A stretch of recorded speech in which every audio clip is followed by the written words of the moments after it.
Yeah, I'm back. It's Alex Fleming. I'm at the Games for Change 2017 festival. Actually, today is the VR for Change Summit. It's been a focus on VR and what it can do in this space. It's been a really interesting day already, and I'm really excited to share some of the stuff that I've seen with you guys.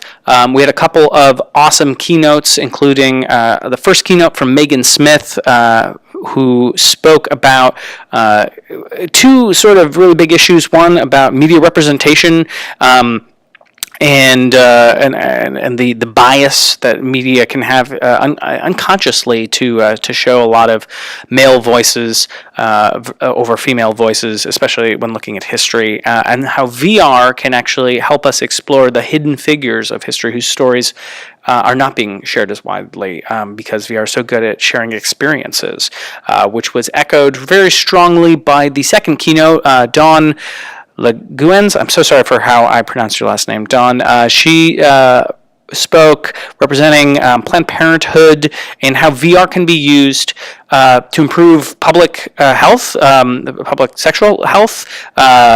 Already there's ways that access to information is helping people with access to or being able to help their sexual health, access to information about contraception and healthcare and those related ways.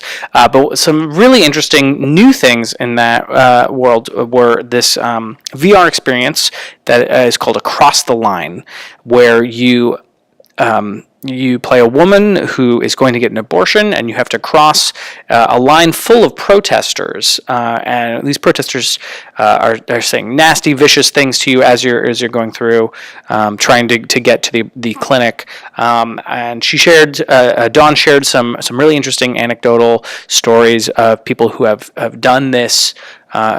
Who have gone through this experience, and it sounded very, very powerful. There's a demo here of that I haven't gotten a chance to try yet, but I've watched a lot of people. There's quite a long line, and it looks like a really moving experience.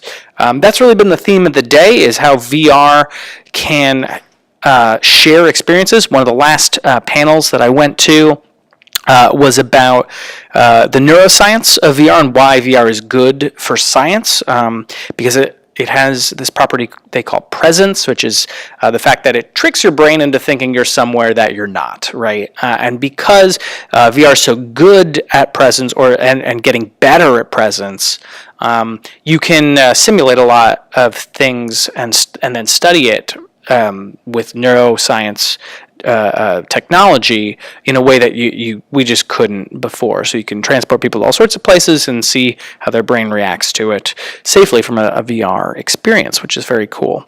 And the thing that came out of that session was that VR is democratizing experience, that just because you don't have access to an experience because it's somewhere else in the world or you can't afford to do it. Obviously, VR equipment is still pricey and not something that everyone has access to. That was another big theme of the day, is just how a lot of this stuff is a little bit further down the road.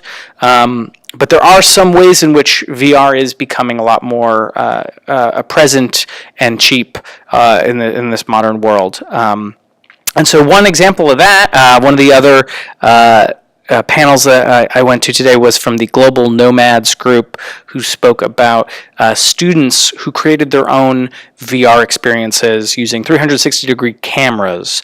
And these students would share their own experiences of their lives with other students across the world, including some American students who created a VR experience about living with anxiety and created a virtual high school experience where not everyone that you see is actually real. And some of the people that you see are projections of your own insecurities and anxiety. It was really, really interesting stuff. Another project that there was a very long line for in order to experience, and I'm hoping I will get a chance to get to see that right after recording this. I did get a chance to try out the Blindfolded game. It's by Inc. Studios, the folks who made Revolution 1979, and it was a really intense, really powerful experience, the one that I had.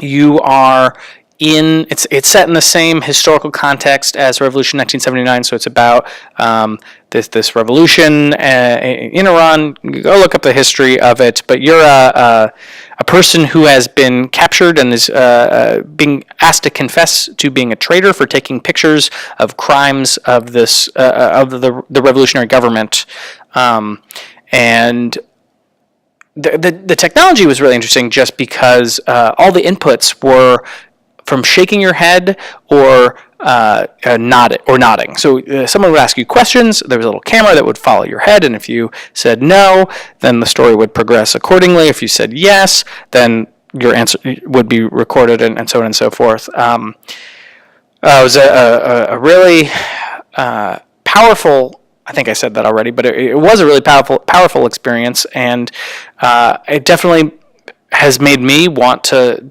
go learn more about why this guy was yelling at me about being a traitor, and learn more about this piece of history.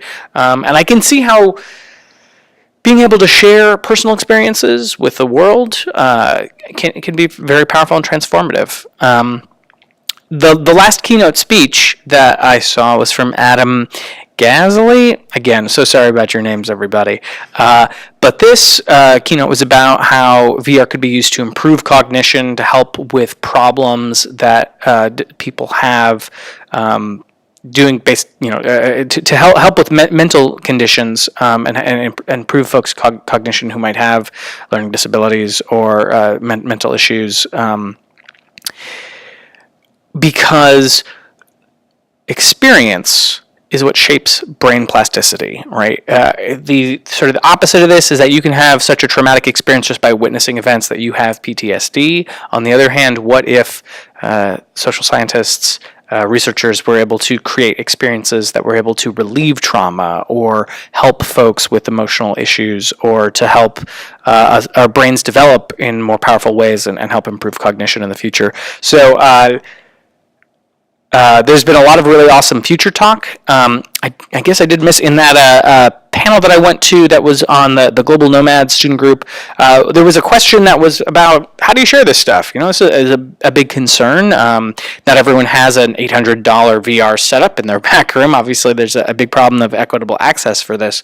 And at the moment, there are cardboard solutions. These Google Cardboard VR headsets that people can use, but hopefully these will become even cheaper in the days to come, and as the price moves down across the board for VR equipment, we'll hopefully be seeing the what already is fairly low cost today becoming even more low cost in the future. But this is obviously still something to grapple with, but it's still cool just to be able to look a little bit forward in time and see what kind of awesome technologies will be here then, because I was a bit of a skeptic about this VR stuff. How powerful can it be? How much does it make a difference to be immersed in a world? But the presence factor is incredible, and I think it's going to be a game changer when it does arrive. So it's very interesting to see all the forces that are at work now that are going to shape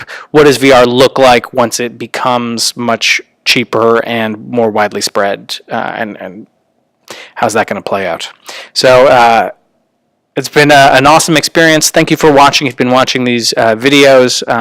We're bummed that Mikkel Ford wasn't able to be a part of this today. But thank you to Mikkel for being here with me for the rest of this conference. And if you enjoyed this, then please follow me on Twitter at GreatAlexander with the last E is a 3, but that's in this YouTube bio. And we'll hopefully talk to you soon. All right, thanks a lot. Bye.